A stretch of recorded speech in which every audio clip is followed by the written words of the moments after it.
When people think about working fast food, they usually say, "Ew, I would hate working fast food," like Andrew. But in reality, it's not that bad. Some parts of it do kind of suck, like dealing with difficult customers, for example. And there was this one time somebody came up to the register and said, "I'd like a large Caucasian fry." I was a little confused at first, and then I realized she meant a large Cajun fry. I didn't want to offend her, so I just rolled with it and sold her a Cajun fry. I went back and told my coworker Jake about it, and he was like, "Maybe we should just give her the raw potato slices, because they're white." Jake, that's racist. That's not even the only time somebody has gotten the name of the Cajun fries wrong. There was a Mexican lady who kept calling them Cahoon fries, and one of the employees told her she was wrong, but she was like, "Actually, I'm Mexican, so I would know how to pronounce it." Actually, Mexican lady, Cajun originated in Louisiana, and it has nothing to do with Spanish. Another time, this really old lady came in and ordered a burger and fries, and at the end of her order, I was like, "Your total will be $12.45, or something like that. Then she got out her wallet, put a $1 bill in the tip jar, and then walked away without paying for her meal.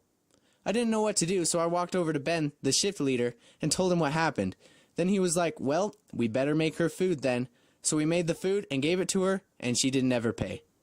So every time you have a shift at Five Guys, they let you make a free burger, and once I was making my burger, but I had to pause halfway through to take an order.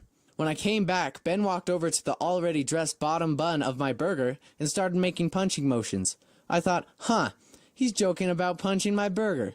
Then Ben actually punched it, like full on, slamming his fist into the counter, making a huge mess. Then he looked at me and said, "Hey, you want some punch burger?" Ben is one of the funnest managers there, but there was one manager who wasn't so great.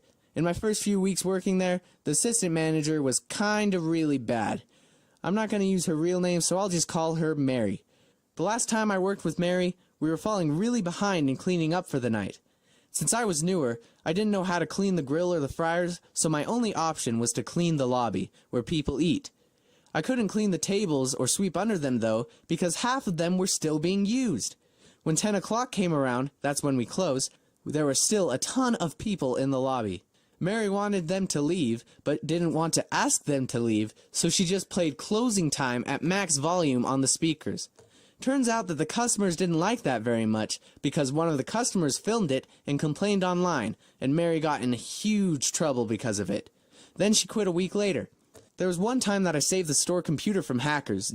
Jen, my boss, was on the computer editing the next week's schedule, and I had just walked in to start my shift. Then Jen was like, "Somebody's controlling the mouse!" Ben and I walked over to look, and at first I thought the mouse was just glitching out and nothing important was really happening. I knew that pressing Windows L locked the computer, but I didn't want to touch it without permission, so I asked, "Do you want it to stop?" But then the hacker pulled up the command prompt and started putting in commands. Then everybody was freaking out and nobody knew what to do. I knew that you could do some damage to the computer with command prompt, so I just reached over Jen's shoulder and pushed Windows L, locking the computer. The guy controlling the computer started trying passwords, but Jake was like, "Don't worry, he'll give up." Then we unplugged the internet and ran Malwarebytes, and the problem was solved, and I was forever celebrated as a hero.